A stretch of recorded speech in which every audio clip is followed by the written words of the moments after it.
दिनेश खबरको साथमा कैलाली अस्पताल, निसर्ग हस्पिटल, एसपीए कलेज, माया मेट्रो हस्पिटल, सुदूर फूड्स इन्डस्ट्रिज, किसान ट्रेडिङ कन्सन प्राइभेट लिमिटेड।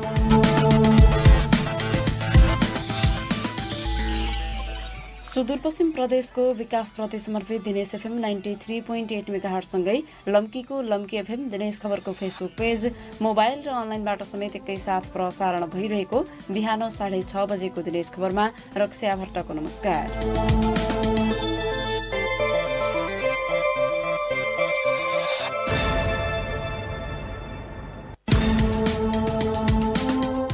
सुरुमा प्रसारणका प्रमुख खबरहरू।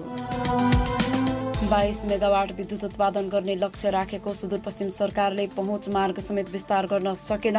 3 आयोजनाको विस्तृत परियोजना प्रतिवेदन तयार गरिँदै। सुदूरपश्चिमको कृषि मन्त्रालयद्वारा राजनैतिक पहुँचको आधारमा सहकारीलाई लाखौं अनुदान वितरण। प्रदेश सांसदको चाहना विपरीत योजना छनौट गर्ने मुस्किल। सुदूरपश्चिम प्रदेशमा सवारी चालक अनुमति पत्रको परीक्षा सञ्चालन गर्ने तयारी। नयाँ आवेदन खोल्ने विषयमा भने यातायात व्यवस्था कार्यालयहरू अन्योलमा। र सुदूरपश्चिमका विभिन्न जिल्लामा नेपाली कांग्रेसको वडा अधिवेशन सुरु। राष्ट्रिय जनमोर्चाको समानान्तर कमिटी गठन गर्ने सुदूरपश्चिमका 5 नेता निष्कासित। कञ्चनपुरमा पनि विद्यालय सञ्चालन गर्न अनुमति दिइएको छ। शुक्रबार जिल्ला प्रशासन कार्यालय कञ्चनपुरको बैठकपछि प्रमुख जिल्ला अधिकारी रामप्रसाद पाण्डेले एक आदेश जारी गर्दै भदौ 18 गते राति 12 बजेदेखि अर्को व्यवस्था नभएसम्मका लागि भौतिक उपस्थितिमै विद्यालय सञ्चालन गर्न पाउने उल्लेख गरेका हुन्। शैक्षिक गतिविधिलाई सहज बनाउन यस्तो निर्णय गरिएको आदेशमा उल्लेख छ। सकभर भौतिक उपस्थितिमा पठन पाठन नगरी भर्चुअल माध्यमबाट पठन पाठन गराउन आदेशमा आग्रह गरिएको छ। यदि भौतिक उपस्थितिमा विद्यालय सञ्चालन गर्नुपर्ने अवस्था आए नेपाल सरकारले जारी गरेको स्मार्ट लकडाउनको भित्र रहेर सञ्चालन गर्न पाइने आदेशमा भनिएको छ। त्यसको अनुगमनको जिम्मेवारी स्थानीय तहलाई दिइएको छ। स्वास्थ्य मापदण्ड अपनाएको नभेटिए तत्काल विद्यालय बन्द गरिने प्रमुख जिल्लाधिकारी पाण्डेद्वारा जारी आदेशमा उल्लेख गरिएको छ। यता कैलालीमा कोरोना भाइरसको जोखिम रोकथामका लागि जारी निषेधाज्ञा जीवनयापनलाई सहज बनाउन थप खुकुलो पारिएको छ। प्रमुख जिल्लाधिकारी खगेन्द्र प्रसाद रिजालले बिहिबार आदेश जारी गर्दै थप खुकुलो पारेको निषेधाज्ञा हिजोदेखि लागू भएको हो। रिजालद्वारा जारी आदेश अनुसार अब 5 क्षेत्रमा मात्रै निषेध गरिएको छ। अनावश्यक रूपमा मानिसहरू जम्मा हुने, भिडभाड गर्ने, सभा जुलुस गर्ने, सामूहिक रूपमा पूजा अर्चना गर्ने, जात्रा महोत्सव गर्ने, भोज भतेर गर्ने जस्ता कार्य गर्न नपाइने आदेशमा उल्लेख गरिएको छ। मास्क नलगाई सार्वजनिक स्थलमा आवजावत गरे 200 रुपैयाँ जरिवाना गरिने आदेशमा उल्लेख छ। यस्तै जिल्लामा भौतिक उपस्थितिमै विद्यालय सञ्चालन भएका छन्।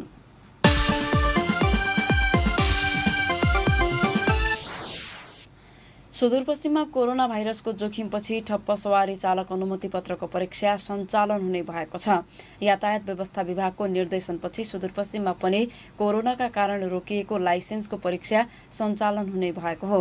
लाइसेन्सको परीक्षा सञ्चालन गर्दै आएका 2वटा यातायात कार्यालयले लिखित र प्रयोगात्मक परीक्षा सञ्चालनको तयारी गरेका छन्।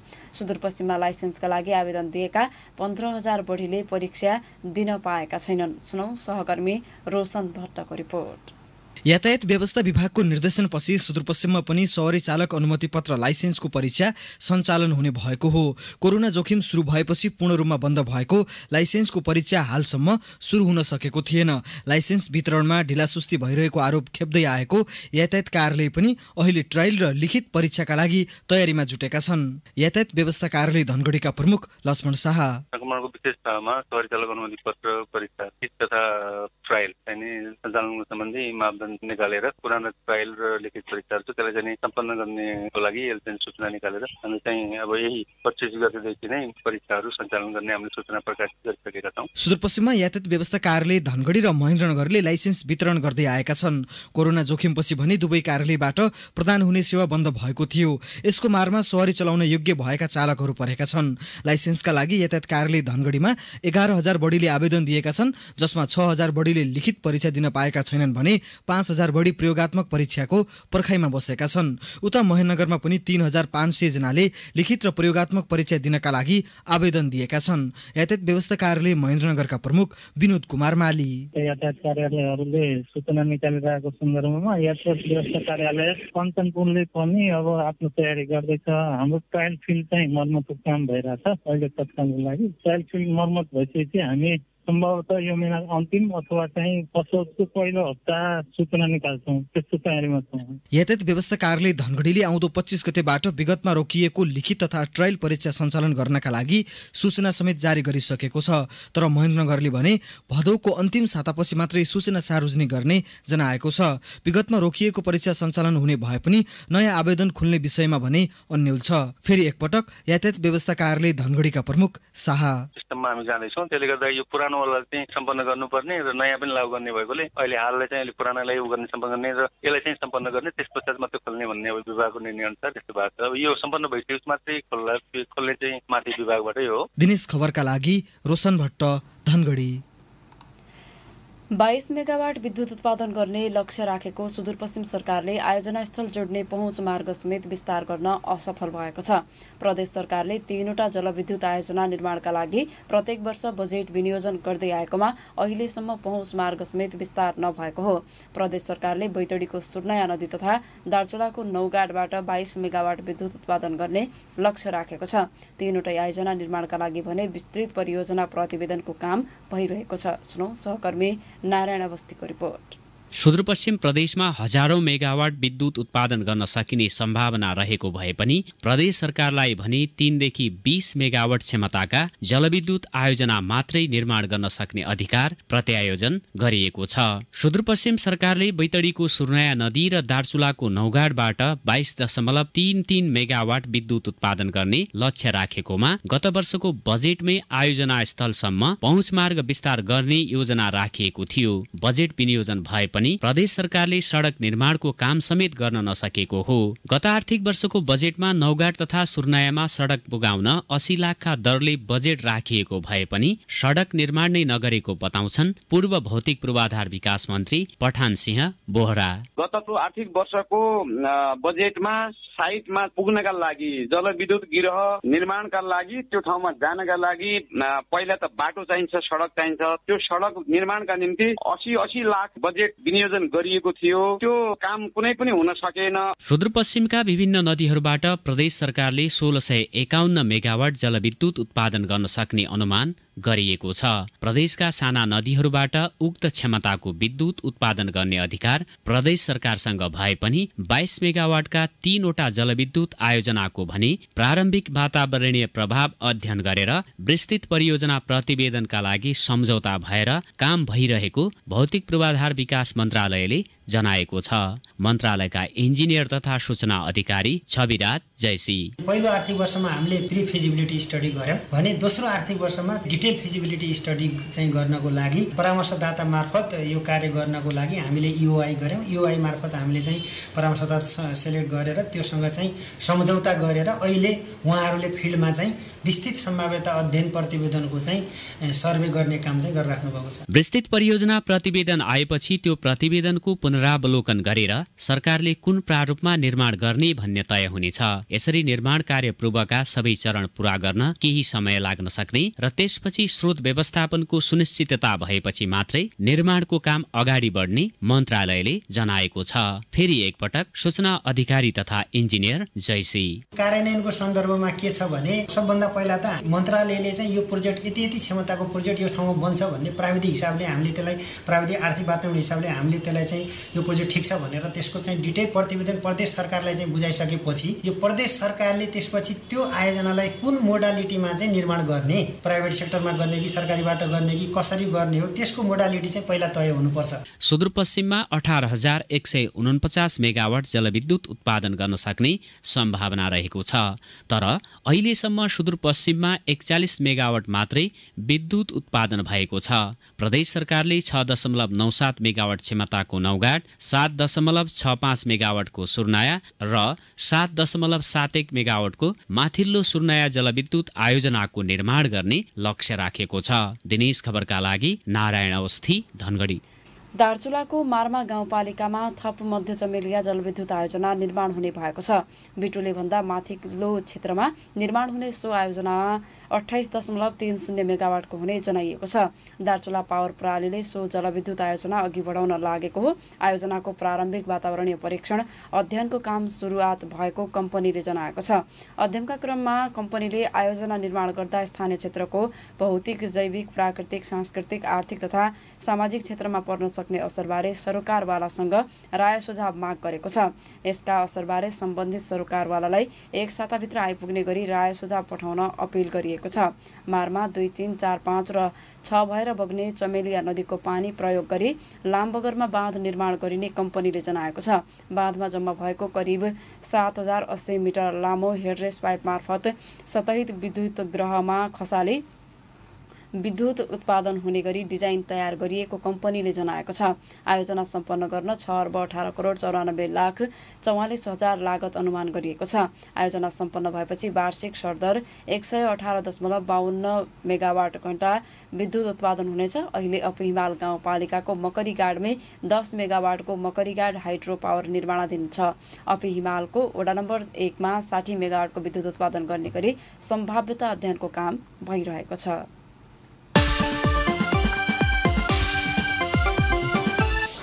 कैलालीमा राजनीतिक पहुँच भएका सहकारीहरूले मात्र अनुदान पाउने गरेको आरोप लागेको छ। सुदूरपश्चिमको भूमि व्यवस्था, कृषि तथा सहकारी मन्त्रालयले कार्यक्रम बनाउँदा नै राजनीतिक पहुँच भएका सहकारीले मात्र अनुदान पाउने गरी बनाउँदै आएको आरोप लाग्न थालेको हो। प्रदेश सभा सदस्यहरूले छनौट गरेका कार्यक्रम मात्र प्रदेशको कृषि मन्त्रालयले रातो किताबमा समावेश गर्दै आएको छ। कार्यक्रम कार्यान्वयन गर्ने कृषि ज्ञान केन्द्रले पनि सोही अनुसार अनुदान वितरण गर्दै आएको छ। सुनौ सहकर्मी कमल साउदको रिपोर्ट। कैलालीको साना किसान कृषि सहकारी संस्था लिमिटेडका अध्यक्ष छाया देवकोटा बजरी नगरपालिकाका उपमेयर हुन्। उनी अध्यक्ष रहेको सहकारीले 9,50,000 अनुदान लिएको छ। गत आर्थिक वर्षमा सहकारी पूर्वाधार विकास कार्यक्रमबाट अनुदान दिइएको हो। देवकोटाको भनाई यस्तो छ। भवन निर्माण भएको छ। नगरपालिकाबाट यो वर्ष त अघिल्लो वर्ष थियो नगरपालिकाबाट, अनि यो वर्ष चाहिँ यसबाट राजनीतिक रूपमा चाहिँ खन्ने, राजनीतिक नभए मान्छे त को छ र अहिले। कृषि ज्ञान केन्द्र कैलालीले गत आर्थिक वर्ष 2077-78 मा 2,91,24,000 अनुदान वितरण गरेको छ। सहकारीलाई भौतिक पूर्वाधार निर्माणका लागि अनुदान दिइएको हो। स्थानीय तहका जनप्रतिनिधि, प्रदेश र संघीय सांसदसँगै राजनैतिक पार्टीमा आबद्ध नेताहरूको सहकारीले मात्र अनुदान पाएका हुन्। सहकारी संघ सुदूरपश्चिमका अध्यक्ष माधव जोशी। पछि सूचना निकालेर सबैले आवेदन गर्न पाउने कुरा भएन, त्यहाँ त्यो हैन, त्यो वञ्चित रहनुपर्ने अवस्था आयो। जसले अब सांसदले जसको नाम दियो क्षेत्रको प्रदेश सभा सदस्यले त्यसले अनुदान पाउने, बाँकी अरूले चाहिँ खुल्ला हिसाबले आवेदन गर्न पाउने विकल्प रहेन। त्यसो भयो, त्यस्तो नहुनु पर्थ्यो। हाम्रो भनाइ के हो भने अब प्रजातान्त्रिक उसमा त खुल्ला सूचना निकाल्नुपर्ने, सूचना अनुसार आवेदन गर्ने जसलाई चाहियो बजेट, जसले त्योसँग सम्बन्धित कार्यक्रमहरू गरिरहेछ उसले चाहिँ आवेदन गरेर त्यसको मूल्याङ्कन गरेर छनौट भइदिया भए राम्रो हुन्थ्यो भन्ने हो। प्रदेशसभा सदस्यले नाम टिपाएका कार्यक्रम मात्र प्रदेशको कृषि मन्त्रालयले रातो किताबमा समावेश गर्दै आएको छ। गत आर्थिक वर्षमा सहकारी पूर्वाधार कार्यक्रममा अन्य सहकारीले आवेदन समेत दिन नपाएको गुनासो गरेका छन्। तर ज्ञान केन्द्र कैलालीका प्रमुख खगेन्द्र शर्माको दावी यस्तो छ। हाम्रो मन्त्रालयबाट कार्यक्रम आयो, हामीले नै गर्यौं हैन। तपाईले भनेको चाहिँ मान्यजीहरूको त्यस्तो ठुलो कार्यक्रम आएन कि, मैले भने नि एउटा पार्वा आएको, एउटा चाहिँ सहकारीको 2टा मात्रै कार्यक्रम आएको जस्तो लाग्छ मलाई। काहीँ न काहीँ कुनै रूपमा त जोडिन्छन्। मतलब घर जस्तो कुरा अब हामीले त्यति कुरा हुँदैन। बाकायदा इन्जिनियरले नापजोख गरेर घर बनाएको भएपछि मात्रै उसले यसमा त्यति बेमानी गर्ने चाहनु कमसल सामान लगायो होला नि। त्यो आफ्नै सम्पत्ति हो, फेरि यिनीहरूको आफैलाई धोका हो, किनकि अर्काको सम्पत्ति बनाइदिया त होइन नि। आफ्नै सम्पत्ति यदि आफ्नो खाल्डो आफै खान्छन् भने त अब हामीलाई भन्नु केही छैन हैन। दिनेश खबरका लागि कमल साउद, धनगढी। दार्चुला घटनाको विरोधमा नेकपा एकीकृत समाजवादी सम्बद्ध विद्यार्थीहरूले विभिन्न जिल्लामा प्रदर्शन गरेका छन्। उनीहरूले भारतीय प्रधानमन्त्री नरेन्द्र मोदीको पुतला समेत जलाएका छन्। जयसिंह धामीलाई न्याय दे, सीमा अतिक्रमण बन्द कर, भारतीय विस्तारवाद मुर्दाबाद जस्ता नारा लगाएका थिए। 15 साउनमा भारतीय सीमा सुरक्षा बल एसएसबीले तुइनको तार काटिदिँदा दार्चुलाको ब्यास गाउँपालिका 2 का जयसिंह धामी महाकाली नदीमा खसेका थिए। घटनाबारे छानबिन गर्न बनाएको समितिले हालै बुझाएको प्रतिवेदनमा पनि एसएसबीको उपस्थितिमा घटना भएको उल्लेख छ। तर घटनाको विरोध गर्दै भारतले कूटनीतिक नोट पठाउने काम समेत नगरेको भन्दै सरकारको पनि विरोध भइरहेको छ।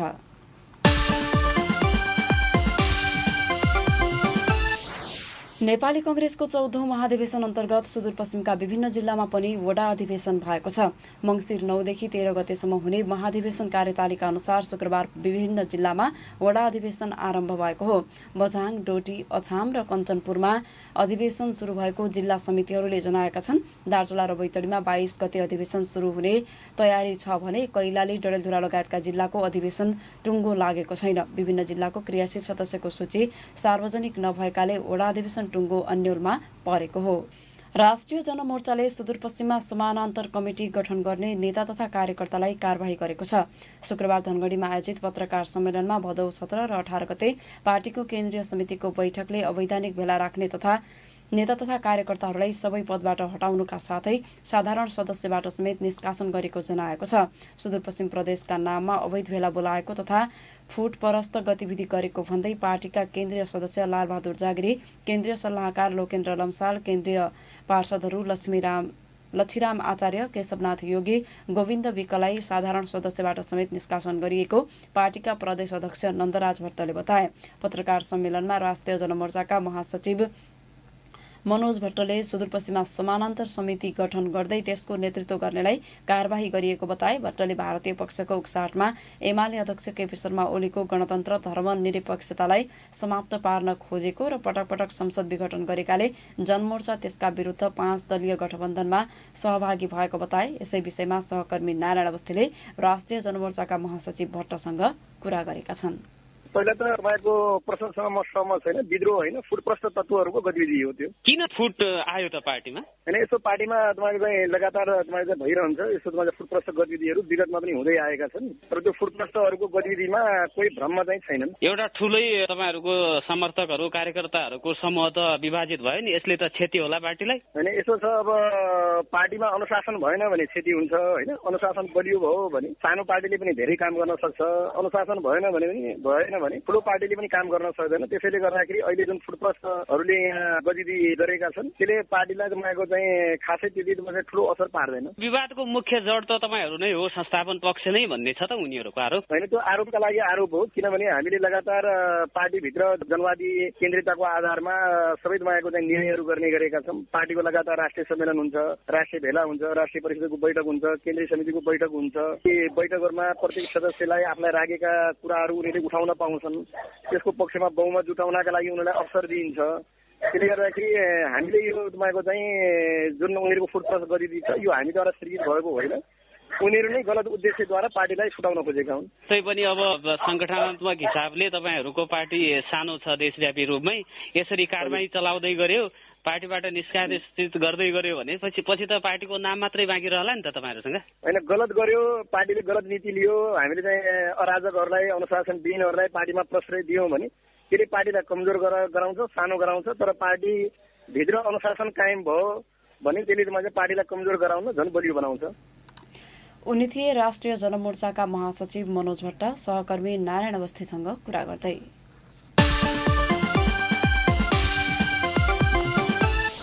सुदूरपश्चिममा 35 जनामा कोभिड-19 को संक्रमण पुष्टि भएको छ। प्रदेशभर पीसीआर र एन्टिजेन विधिबाट 972 जनाको नमूना परीक्षण गर्दा 35 जनामा संक्रमण पुष्टि भएको हो।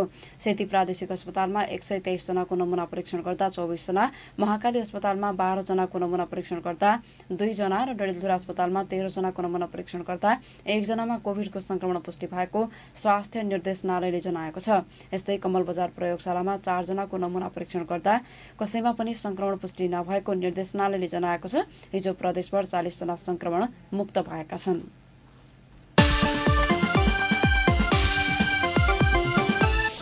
शुक्लाफाटा राष्ट्रिय निकुञ्जमा पाटेबाघ बढेका छन्। सन् 2018मा 16 पाटेबाघ रहेकामा अहिले 19 पुगेको छ। गत जेठ महिनामा गरिएको गणनामा बाघको संख्या वृद्धि भएको शुक्लाफाटा राष्ट्रिय निकुञ्ज कार्यालयले जनाएको छ।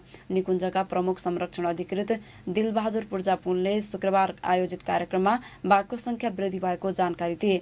उनले स्वचालित क्यामेरा विधिबाट बाघ गणना गरिएको बताए। जेठ 4 देखि 23 गतेसम्म गरिएको गणनामा बाघको संख्या वृद्धि हुनुका साथै थप वृद्धि हुने आशा पलाएको उनले बताए। पुनले निकुञ्जमा 11 पोथी 6 भाले, लिङ्ग पहिचान नभएको 1 र वयस्क पाटेबाघ रहेको जानकारी दिए। 306 वर्ग किलोमिटर क्षेत्रफलमा फैलिएको निकुञ्जमा बाघ गणनाका लागि 89 क्यामेरा जडान गरिएको थियो।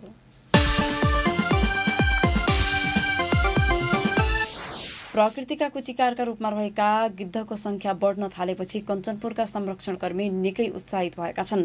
संरक्षण र जनचेतनाको प्रभावका कारण जिल्लामा लोपोन्मुख अवस्थामा पुगेका गिद्धको संख्या उल्लेख्य रूपमा वृद्धि भएको छ। सन् 2010 मा जिल्लामा एक मात्रै गुँड फेला परेकामा हाल गिद्धका 50 गुँड फेला परेका छन्। गुँड बढी देखिनुलाई सकारात्मक रूपमा लिन सकिने नेपाल पक्षी संरक्षण संघका संरक्षणकर्मी हिरुलाल चौधरीले बताए। 5 देखि 10 को संख्यामा रहेका गिद्धको संख्या बढेर हाल 200 हाराहारी पुगेका छन्। चौपायाका दुखाइ कम गर्न प्रयोग गरिने डाइक्लोफेनिक औषधिको प्रयोगमा लागेको प्रतिबन्धले गिद्धको संख्यामा बढोत्तरी भएको बताइएको छ।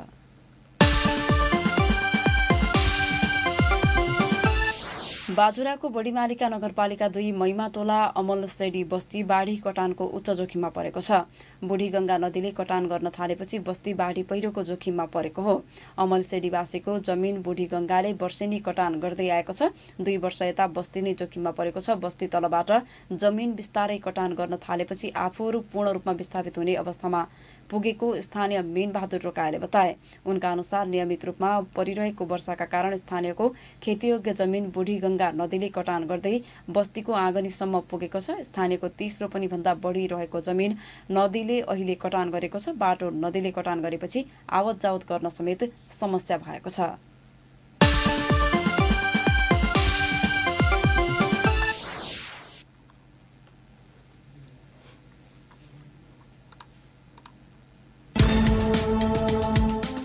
प्रसारणको अन्तमा प्रमुख खबरहरू पुनः एकपटक। 22 मेगावाट विद्युत उत्पादन गर्ने लक्ष्य राखेको सुदूरपश्चिम सरकारले पहुँच मार्ग समेत विस्तार गर्न सकेन। 3 आयोजनाको विस्तृत परियोजना प्रतिवेदन तयार गरिँदै। सुदूरपश्चिमको कृषि मन्त्रालयद्वारा राजनीतिक पहुँचको आधारमा सहकारीलाई लाखौं अनुदान वितरण। प्रदेश सांसदको चाहना विपरीत योजना छनौट गर्नै मुस्किल। सुदूरपश्चिम प्रदेशमा सवारी चालक अनुमति पत्रको परीक्षा सञ्चालन गर्ने तयारी। नयाँ आवेदन खोल्ने विषयमा भने यातायात व्यवस्था कार्यालयहरू अन्योलमा। र सुदूरपश्चिमका विभिन्न जिल्लामा नेपाली कांग्रेसको वडा अधिवेशन सुरु। राष्ट्रिय जनमोर्चाको समानान्तर कमिटी गठन गर्ने सुदूरपश्चिमका 5 नेता निष्कासित। दिनेश खबरको साथमा कैलाली अस्पताल, निसर्ग हस्पिटल, एसपीए कलेज, माया मेट्रो हस्पिटल, सुदूर फुड्स इन्डस्ट्रिज, किसान ट्रेडिङ कन्सन प्राइभेट लिमिटेड।